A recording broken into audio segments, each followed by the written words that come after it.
ब्रह्म प्रकाश दुबे इस वक्त हमारे साथ जुड़ रहे हैं। ब्रह्म प्रकाश दुबे, ये बात तो है, पहले वेट एंड वॉच था, फिर उसके बाद बैठकों का दौर लगातार चल रहा है। एनएसए से भी मुलाकात की और कल 2 घंटे तक इस बैठक का चलना। भारत किस तरीके से नजर रखे हुए है ऐसे हालात में, जब कल हमने देखा पाक आर्मी चीफ बाजवा खुले तौर पर कह रहे थे कि हम तो कश्मीर का मसला या कश्मीर को समर्थन जारी रखेंगे, यानी कि वो पाकिस्तान तो कम से कम बाज नहीं आएगा। बिल्कुल सचिन, देखिए पाकिस्तान तो लगातार एक साजिश रच ही रहा है। देखिए कि बीती रात ही अफगानिस्तान के कई प्रदेशों में पाकिस्तान के खिलाफ प्रदर्शन शुरू हो गए हैं। जिस तरह से पाकिस्तान तालिबान के साथ मिलकर वहां दखल दे रहा है और जिस तरह से पंजशीर में पाकिस्तान की सेना ने ड्रोन अटैक किए और पंजशीर में रेजिस्टेंस फोर्स के महत्वपूर्ण नेताओं को मारा है, उसमें पाकिस्तान का हाथ है। और पूरे अफगानिस्तान में कई जगह प्रदर्शन हो रहे हैं। बीते रात कई प्रदेशों में वहाँ पर प्रदर्शन हुए हैं। तो पाकिस्तान तो न सिर्फ अफगानिस्तान में बल्कि भारत के खिलाफ तो पहले से साजिश रचता रहा है, लगातार आतंकी घुसपैठ कराता रहा है और उससे भारतीय सेना लड़ती रही है। देखिए तालिबान के अफगानिस्तान में दाखिल होने से, कब्जाने से इसमें कोई दो राय नहीं कि भारत के समक्ष चुनौती बढ़ गई है सचिन, और उसी लिहाज से भारत अपनी तैयारी कर रहा है। खासतौर से सीमा पर जिस तरह से चुनौती आने वाली है कि जो लड़ाके हैं वो थ्रू पीओके बॉर्डर, भारतीय बॉर्डर तक आएंगे, तो उस लिहाज से भारत ने भी, देखिए सीमा पर भी हमारी तैयारी है और खासतौर से रणनीतिक लिहाज से भारत अपने मित्र देशों के साथ मिलकर जितना संभव हो सकता है स्ट्रेटजी के साथ दबाव बनाने की कोशिश भी कर रहा है। देखिए इस वक्त पूरी दुनिया देख रही है कि अफगानिस्तान में क्या हो रहा है, तालिबान क्या कर रहे हैं, सब अपनी नज़र रखे हुए हैं। लेकिन इसमें भी 2 धड़े बने हुए हैं। एक धड़ा वो है जिसमें चीन शामिल है, पाकिस्तान शामिल है और कुछ और देश शामिल हैं जो तालिबान को लगातार समर्थन दे रहे हैं। उनकी स्ट्रेटजी तालिबान को समर्थन देने की है। लेकिन भारत अभी भी देखिए इसको खासतौर से अफगान और तालिबान को लेकर कोई बयानबाजी नहीं कर रहा है। भारत की बिल्कुल स्पष्ट रणनीति है कि वेट एंड वॉच। तालिबान आगे करता क्या है, सरकार किस तरह से फॉर्म होती है, किस तरह से उसकी पॉलिसीज होती हैं, उसके बाद भारत आगे बढ़ेगा। लेकिन तालिबान भले ही आगे कुछ कैसा भी करे, उसके पहले भारत अपनी जो सुरक्षा तैयारी है, खासतौर से जो हमारी कश्मीर बॉर्डर पर और चुनौती बढ़ने वाली है, उस लिहाज से अपनी रक्षा तैयारी भी भारत उस लिहाज से कर रहा है। यानी भारत किसी भी चुनौती से निपटने के लिए आंतरिक रूप से भी तैयार है और इंटरनेशनली आप देखिए कि भारत एक्टिव है। हर जो मित्र देश है, हर मित्र देश के साथ बातचीत करके अफगानिस्तान पर अपनी रणनीति तय कर रहा है। यानी 2 तरफा रणनीति हमारी, यदि हमारे कोई बॉर्डर पर आए भारत कहीं ना कहीं स्ट्रेटजी पर भी काम कर रहा होगा कि आखिरकार कि वो पूरी दुनिया को बताए कि इस वक्त कैसे पाक नापाक काम कर रहा है। अफगानिस्तान में तालिबान का समर्थन करके, पंजशीर में आम लोगों को मार करके, वहाँ के नेताओं को मार के, और पूरी दुनिया किस तरीके से फिलहाल अभी तो चुप्पी साधे हुए है, कम से कम इस कत्लो गारत पे। बहुत बहुत शुक्रिया ब्रह्म हमारे साथ जुड़ने के लिए। आगे बढ़ते हैं। अफगानिस्तान में आतंकराज पर अब दुनिया को सतर्क करने वाली खबर। पूर्व ब्रिटिश प्रधानमंत्री टोनी ब्लेयर ने अफगानिस्तान में तालिबान राज और बदले हुए हालात के बीच दुनिया को चेतावनी दी है कि अब कट्टरपंथी इस्लामी समूहों से जैविक आतंकवाद यानी कि बायो टेररिज्म का खतरा काफी बढ़ गया है। इस खतरे से निपटने के लिए दुनिया के एकजुट होने का समय आ गया है।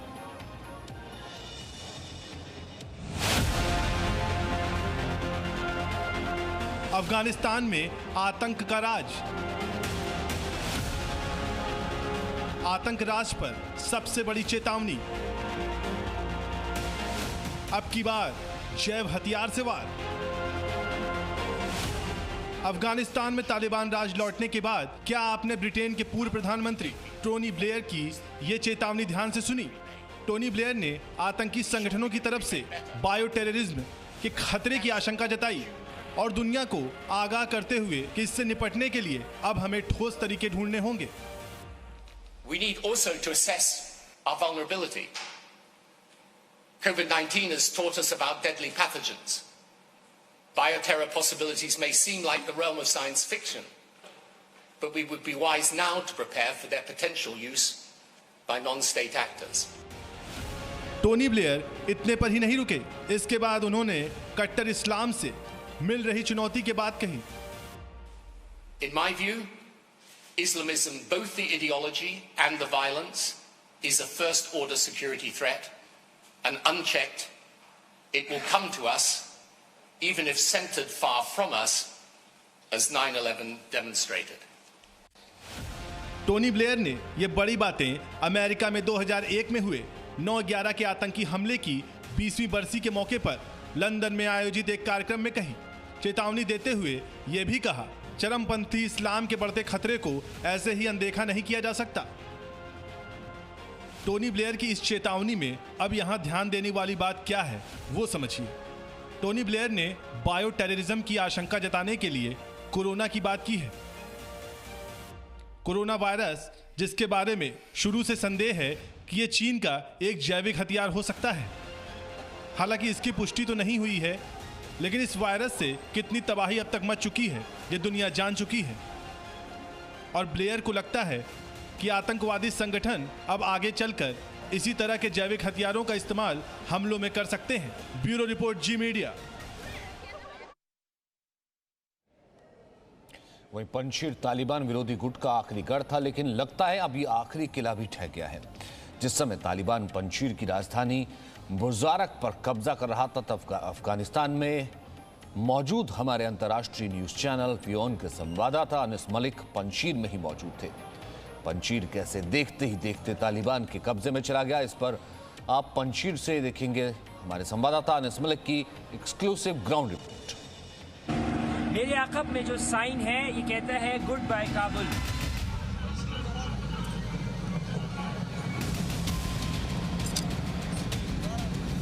The place is known as the graveyard of Russian tanks.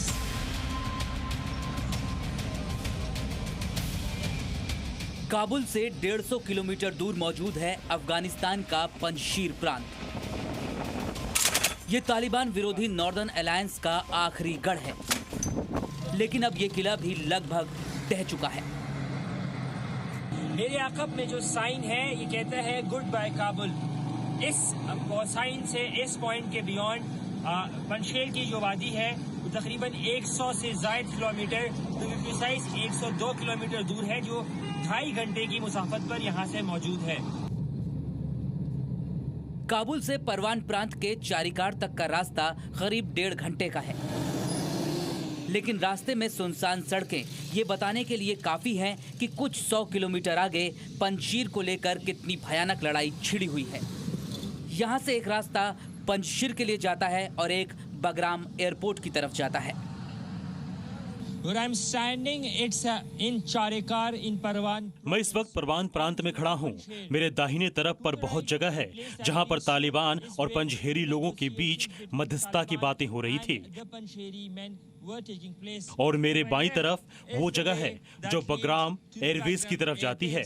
Bagram में एयरवेज वही जगह है जिसे हाल ही में अफगान सेना को दिया गया था, और उसके बाद अब ये तालिबान के कब्जे में है। पंचोरी लोगों और तालिबान के बीच मध्यस्थता की बातें जो शुरू हुई थी वो अब रुक गई है। यही वजह है कि यहाँ लड़ाई शुरू हो चुकी है।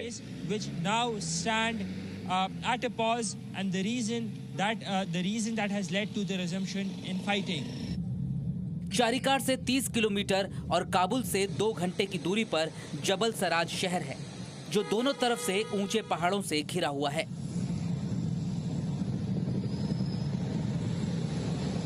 इसी जगह पर सोवियत संघ की सेनाओं को शिकस्त खानी पड़ी थी। यहीं पर वो जगह है जिसे सोवियत सेना के टैंकों की कब्रगाह कहा जाता है। ये वही टैंक्स हैं जिन्हें 1989 में सोवियत संघ की सेनाएं 10 साल तक चली लड़ाई के बाद छोड़कर भाग गई थी। On the highway from Kabul to Panjshir, Kabul से पंजशीर की तरफ जाने के हाईवे पर एक जगह है जिसका नाम है जबले शिराज। काबुल से यहाँ पहुँचने में 2 घंटे का वक्त लगता है। इस जगह को रशिया के टैंकों की कब्रगाह माना जाता है। इस तरह के टैंक यहाँ बड़ी संख्या में पाए जाते हैं। यह वही जगह है जहाँ पंजशेरी लोगों और तालिबान के बीच फायरिंग हुई थी। Presenting B News app, available on Google Play and App Store. Download it now.